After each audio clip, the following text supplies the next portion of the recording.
I was dealing with missing teeth on the right upper. I fell in a big hole and fell forward and twisted and knocked them up into my cheek, so they cut them out. And then that had to heal. They put a flipper in, and I was going to a specialist to have the procedure done to have the implants put in and the bone graft. My mother got really sick and I had to cancel twice. I had no help with her until we brought in hospice. By then I'd moved here. My phone dinged and I looked down and I looked to see the message and it was a TikTok.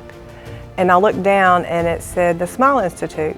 And I called right then. I came in and met Dr. Galvin, and he told me exactly what I had been told 3 prior times. But the way they handled it, the way the spirit was in it, it was just do it.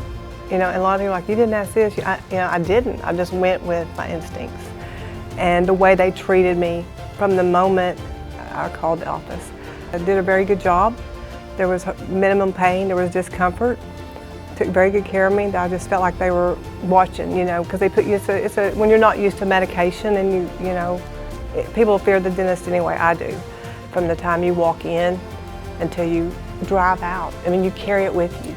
I highly recommend the Smile Institute and each and every person here. I hope each one has a blessed life for being who they are.